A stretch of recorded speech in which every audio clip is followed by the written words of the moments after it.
자, 이렇듯 캄보디아에서 사기와 인질 강도 등 각종 범죄를 저지른 한국인 조직원들을 태운 전세기 오늘 오전 인천공항에 도착했습니다. 네, 국적기에 탑승하자마자 체포된 피의자들. 앞으로 어떤 조사를 받게 될지 홍정석 변호사와 자세한 이야기 나눠보겠습니다. 안녕하십니까? 안녕하십니까? 예. 자, 앞서 말씀을 드렸습니다. 한국인 피의자 73명 오늘 한국으로 도착을 했습니다. 언젠가부터 이 캄보디아라는 나라가 평화로운 여행지가 아니라 범죄 상징처럼 우리한테 좀 느껴지고 있단 말이죠. 자, 전반적으로 지금까지 나오는 캄보디아 관련한 보도들에 대해서 좀 어떤 생각들 하고 계십니까?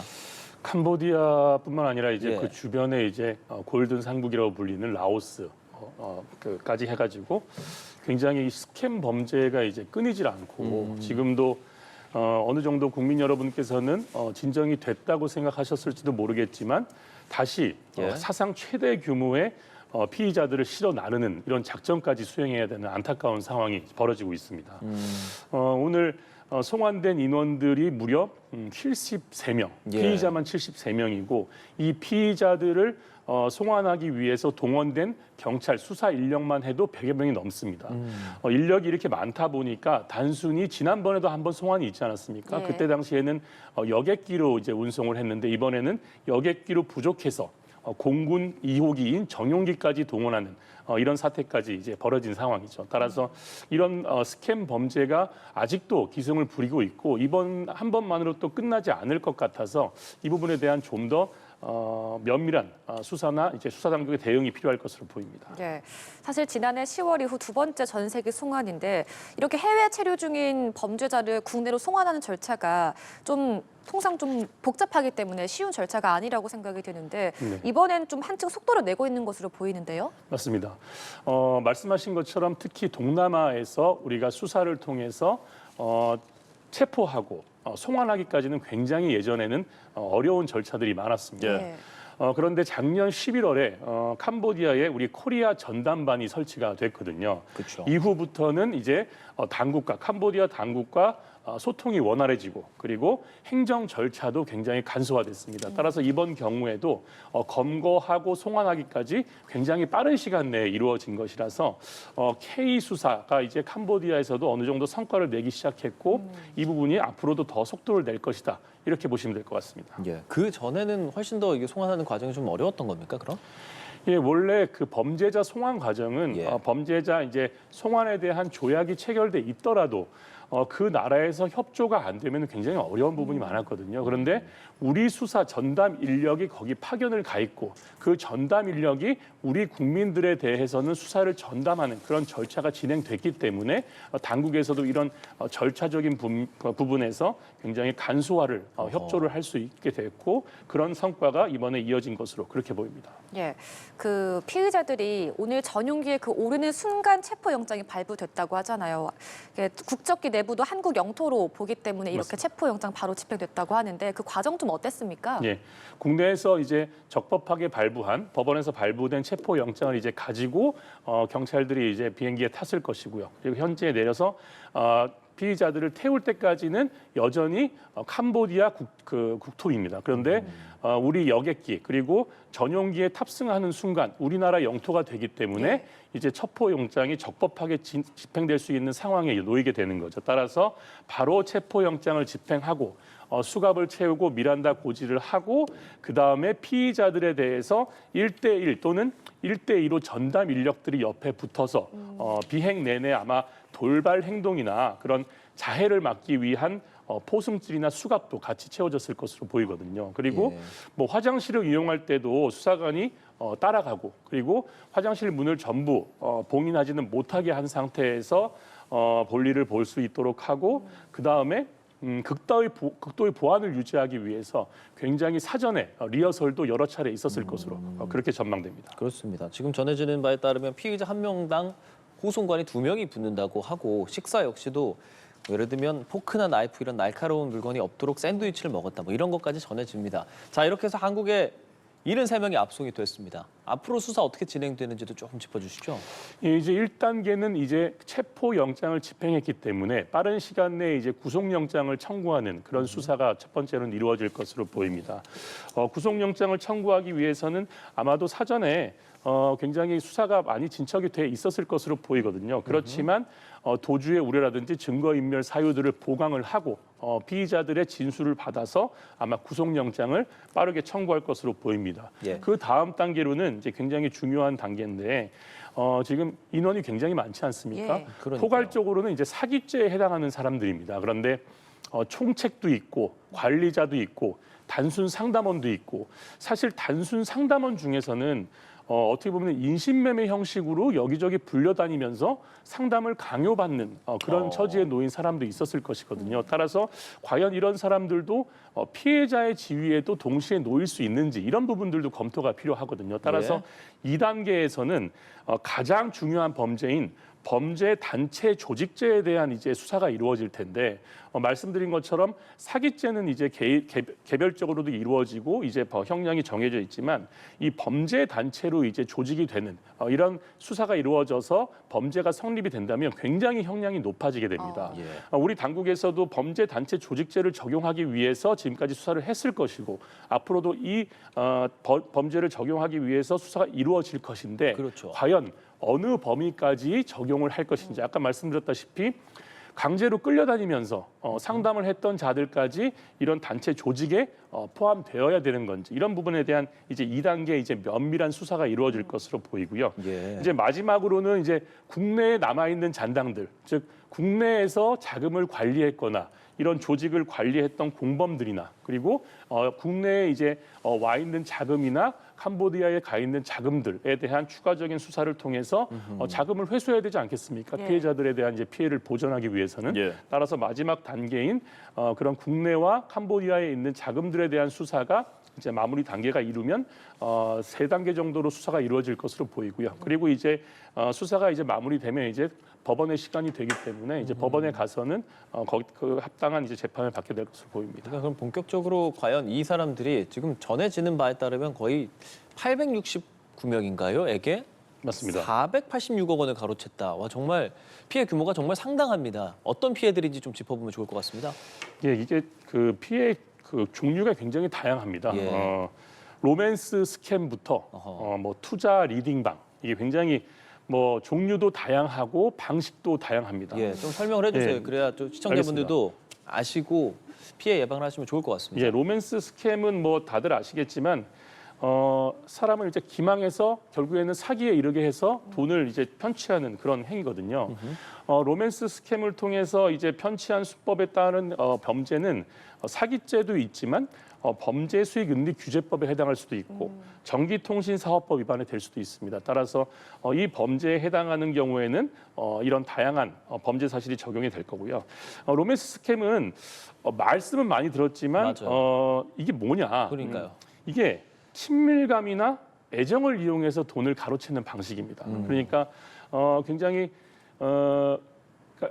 평소에 이제 아는 사람인 척하는 거죠. 그런 이제 목소리 같은 걸 변주하고 지금은 그 로맨스 스캠의 정도가 이제 굉장히 높아져서 수준이 목소리만 변주하는 게 아니라 표정이나 그런 것까지 다 변주해서 그래서 이제 굉장히 고난이도의 이제 수법이라고 보이는데 변조라고 말씀하시는 건 뭐 인공지능 같은 걸 활용한다는 건가요? AI가 활용되는 거죠. 그래서 AI가 긍정적인 측면도 있지만 범죄에 이렇게 활용되면 무섭습니다. 따라서 그런 범죄에 해당하는 경우도 있고 투자 리딩방 같은 경우는 말 그대로 투자를 해주겠다고 속여서 수익률을 굉장히 높여주겠다고 속여서 범죄를 저지르는 형식인데 이거는 뭐 허위 수익률을 그래프로 보여주거나 이런 입금을 유도해서 사기죄를 저지르게 되는 것이죠. 이거는 자본시장법 위반에도 해당될 수 있고 유사수신행위법 위반에도 해당될 수 있습니다. 그리고 추가적으로는 이런 단순한 금전적인 범죄를 넘어서서 아까 말씀드린 것처럼 가둬놓고 공갈을 하고 그다음에 인신매매를 해서 여기저기 끌고 다니고 이런 범죄까지도 결부되는 경우들이 많거든요. 그리고 추가적으로 요새는 그런 로맨스 스캠에서는 성폭력 처벌법에 적용되는 경우들도 많습니다. 카메라 같은 것을 이용해서 협박을 한다거나 그런 행위들도 접목이 되는 경우들도 많기 때문에 지금 캄보디아에서 벌어지는 이 스캠 범죄와 관련해서는 굉장히 종류가 다양하다고 보시면 될 것 같습니다. 예, 지금 말씀해주신 이제 범죄들 가운데 로맨스 스캠 120억 원대 로맨스 스캠 범죄를 저지르고 해외 도피 생활을 해온 30대 부부 사기단도 송환된 것으로 알려졌는데 지난번 송환 때는 빠져 있다가 이번에 지금 들어오게 되는 것이잖아요. 보니까 성형 수술까지 받으면서 수사망을 좀 피하려고 했다고요? 맞습니다. 굉장히 이제 유명한 로맨스 스캠 전문 부부 사기단이다. 예. 이렇게 보시면 될 것 같은데 작년에 원래 송환이 됐어야 되는데 예. 교묘하게 법적인 이의제기 절차 등을 활용했습니다. 캄보디아에도 이제 법적인 절차들이 있을 테니까요. 물론 이 수익이 크기 때문에 캄보디아 현지에 이제 변호사들의 도움을 받을 수도 있었을 것 같은데 단순히 이의제기를 넘어서서 그 시기에 성형 수술을 해서 야. 얼굴까지 바꾸는 과감함을 보이는 것 같거든요. 따라서 작년에는 이런 행위들로 인해서 당국에서도 이제 송환 대상에 포함시키지 못했는데 이번에는 이런 성형 수술까지 한 범행을 넘어서서 저희가 수사를 더욱더 공고히 해서 이번에 압송 대상에는 포함된 것으로 그렇게 보입니다. 예. 아, 정말 이 부부가 한 수법을 보면은 연락을 SNS로 취하고 마치 연인이 된 것처럼 여성이 이렇게 접근을 하고 경제 전문가를 남편이 경제 전문가인 것처럼 해서 돈을 놓도록 하고 굉장히 교묘한 수법이란 말이죠. 이 역시도 말씀하신 것처럼 AI도 활용됐고 AI뿐 아니라 어떤 뭐랄까 심리적인 것도 많이 이용을 하는 것 같은데 이렇게 교묘히 발달되는 것들을 보면서 법 전문가로서 좀 어떤 생각하고 계시는지 궁금합니다. AI가 지금 우리 실생활에 굉장히 예. 많이 들어오고 있죠. 뭐 법적인 측면에서도 지금 일반 시민들도 AI를 통해서 법률 서비스를 자체적으로 해결하시는 경우들도 많이 있고 긍정적인 케이스들이 많이 있는데 지금 이번 케이스에서는 굉장히 부정적으로 사용됐다.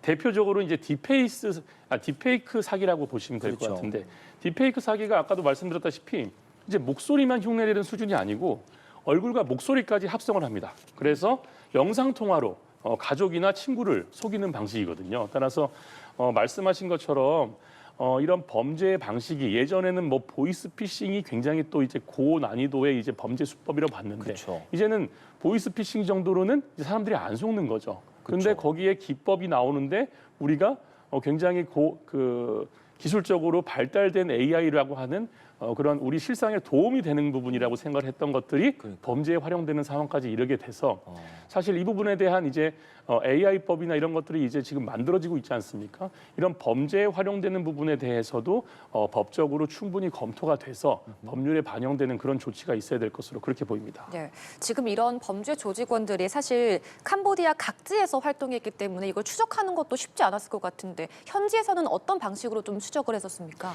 캄보디아가 예. 저희가 이제 여행 가신 분들은 아시겠지만 굉장히 지형이 복잡합니다. 예. 그래요? 그래서 숨을 곳도 많고 굉장히 지형이 다양하기 때문에 말씀하신 것처럼 범죄 조직이 점조직으로 움직였습니다.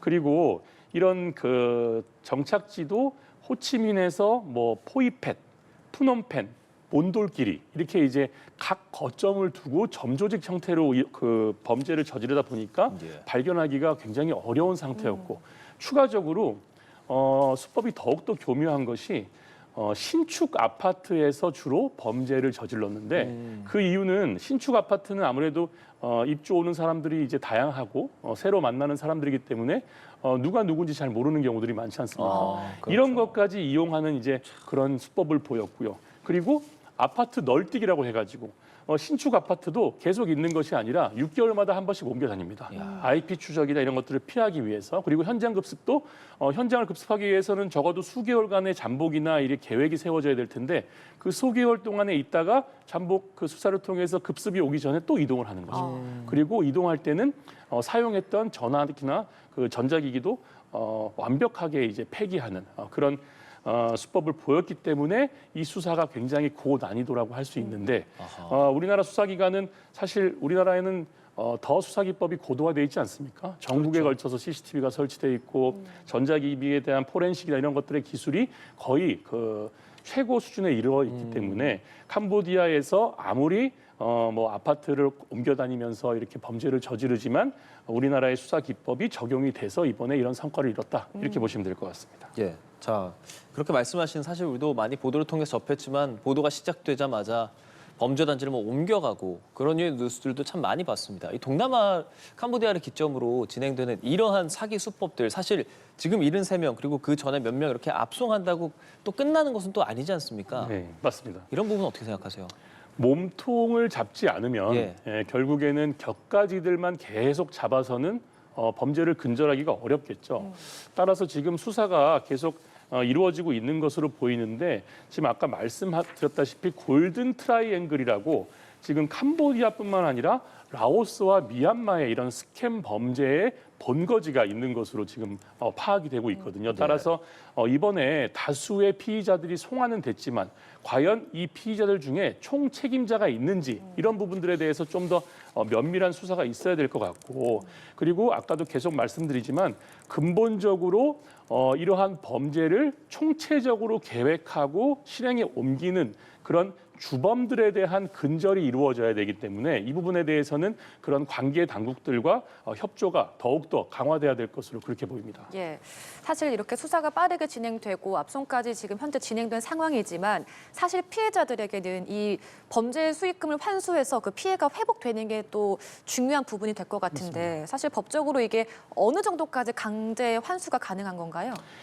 파악되는 재산에 대해서는 환수가 가능하니까 피해 보전이 될 텐데요. 아무래도 전부 다 피해 보전이 되기는 어렵겠죠. 왜냐하면 돈을 많이 사용하기도 하고 그 다음에 계속 돈이 들어오다가 해외 계좌나 가상거래 이런 쪽으로 돈이 가 있으면 발견하기가 굉장히 어렵고 말씀드렸다시피 현지에서 현금으로 보관하고 있는 이런 부분들까지 몰수 추징하기는 굉장히 어렵지 않습니까? 따라서 이재명 대통령도 얘기했는데 폐가망신에 이르기까지 해야 된다 이런 자세로 지금 수사기관에서 지금 몰수 추징을 하고 있기 때문에 일단은 송환한 피의자들 대상으로 해서 예. 기소를 하기 전에 몰수 보존에 대해서 굉장히 신경을 쓸 것 같습니다.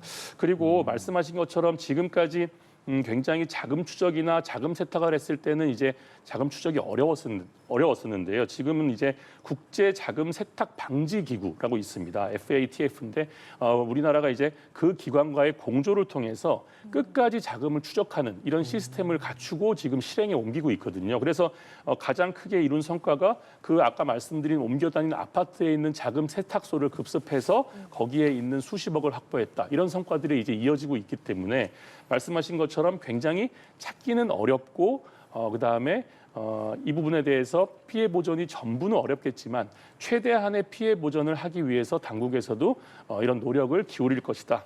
이렇게 보시는 게 좋을 것 같습니다. 그럼 지금 이 시간에도 잡히지 않은 누군가는 우리 뉴스 보면서 더 자금 세탁하고 숨기려고 지금 하고 있을 수도 있겠다는 생각도 듭니다. 예, 언론에 아까 말씀드린 것처럼 예. 캄보디아에서는 대대적인 이제 소탕이 이루어졌다고 해도 그 옆에 나라 라오스나 이제 미얀마에서는 또 어떤 생각을 가지고 있을지 모르기 때문에 좀 더 아까 말씀드렸다시피 유기적인 그런 나라들과의 수사 공조가 반드시 필요하다 이렇게 말씀드리고 싶습니다. 그리고 그 송환된 피의자들에 대한 몰수 보전 중요하다고 말씀해 주셨어요. 다만 그 피의자들이 앞서도 이게 단순 상담이냐 어느 정도까지 가담이냐 이런 부분들 아마 그 피의자들은 본인 단순 가담이라고 그냥 상담만 했다라고 주장할 가능성도 있지 않습니까? 맞습니다. 이런 것들은 뭐 기준 같은 게 있습니까?